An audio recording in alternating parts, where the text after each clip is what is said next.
Presidente, ecco, parliamo del coronavirus, lei rappresenta tante farmacie nella nostra provincia, appunto la Federfarma. Come si sta vivendo questo momento di grande preoccupazione sul coronavirus? È un momento un po' frenetico, devo dire, per le farmacie perché siamo tempestati da direttive ministeriali e anche regionali, visto diciamo, l'espandersi anche di questa epidemia, che allo stato attuale non si può definire pandemia proprio perché bene o male riesce a essere circoscritta. Abbiamo avuto delle direttive e in quanto le farmacie sono state divise in zona rossa e zona gialla, la zona rossa chiaramente è quella della Lombardia che esprime il maggior numero di contagi, mentre la zona gialla è diciamo, la zona a basso rischio, anche se possibilmente si pensa che ci possa essere qualche contagio. Noi apparteniamo alla zona gialla e ovviamente abbiamo emanato delle direttive a tutte le farmacie con i poster da mettere nelle vetrine in modo tale da far conoscere diciamo, le buone maniere di usanza anche per poter far fronte a questioni di igiene, per poter frenare proprio questo benedetto virus e ci siamo attivati anche per quello diciamo, che è stato nelle nostre possibilità, la distribuzione di mascherine e anche del gel disinfettante. Solo che purtroppo, ahimè, c'è stato l'arrembaggio alle farmacie, quindi le mascherine in pochissimo tempo sono terminate, il gel è terminato, diciamo quello classico, quello della mucchina, però la maggior parte di farmacie sono attivate a produrlo secondo ovviamente regole di farmacopea e quindi devo dire funziona perfettamente tanto quanto quello della mucchina. Per il resto devo dire che diciamo, non siamo in una situazione ancora di allarme come in Lombardia, laddove addirittura viene limitato l'accesso all'interno delle farmacie a poche persone alla volta, munite ovviamente di mascherina, proprio per evitare problemi di calca e assembramento all'interno delle farmacie. Ovviamente siamo preoccupati, ci mancherebbe altro, seguiamo attentamente tutta la vicenda, però allo stato attuale non mi sento di allarmare eccessivamente la popolazione dell'Agrigentino. La farmacia è sempre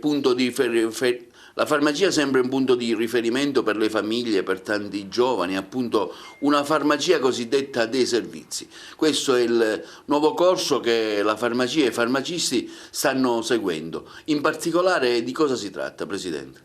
E allora, la farmacia dei servizi nasce 2 anni fa, diciamo come progetto pilota, la legge è stata emanata nel 2009 e solo oggi ha ottenuto un finanziamento proprio per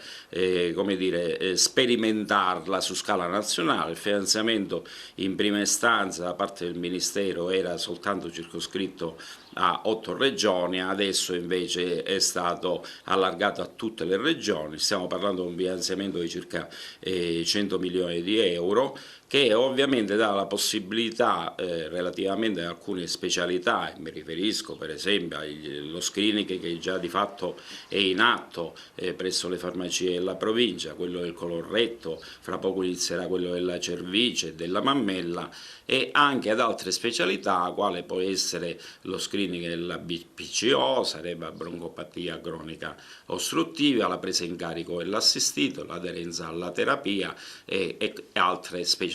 per esempio l'ECG, altro tipo diciamo, di patologie, di screening che chiaramente porteranno come dire, un beneficio dal punto di vista cognitivo nell'ambito sanitario a livello provinciale e quindi a livello regionale. La farmacia dei servizi proprio nasce per il fatto che la farmacia è la prima interfaccia, l'ho sempre sostenuto,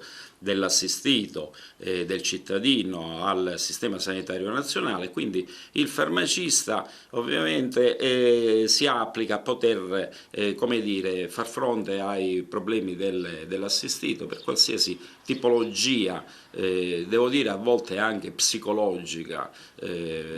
perché c'è gente che chiaramente magari in preda a situazioni di panico e di depressione si rivolge in prima istanza al farmacista. Il tutto ovviamente sarà collegato con i medici, quindi stretta collaborazione. Saremo nelle condizioni di aprire il cosiddetto fascicolo elettronico sanitario, che è un punto importantissimo per quanto concerne l'attività sanitaria e come dire, la conoscenza delle patologie, di tutta la storia sanitaria del cittadino all'interno del mondo sanitario, del sistema sanitario nazionale.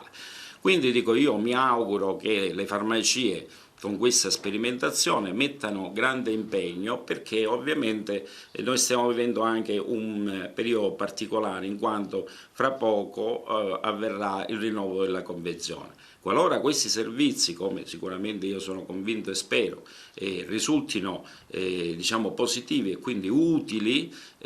sicuramente saranno inseriti in convenzione, e quindi l'assistito per questo genere di servizi non pagherà niente presso la farmacia, mentre oggi magari qualche servizio viene ad essere pagato, non pagherà niente, quindi usufruirà appieno di tutti questi servizi in convenzione, e le farmacie esprimeranno non soltanto la professionalità attraverso la distribuzione del farmaco, bensì anche attraverso diciamo, il fatto di dare un servizio ai cittadini, una professionalità ai cittadini ancora di più, e quindi la farmacia più che mai interfaccia dal punto di vista di dispensazione del farmaco e di dispensazione dei servizi.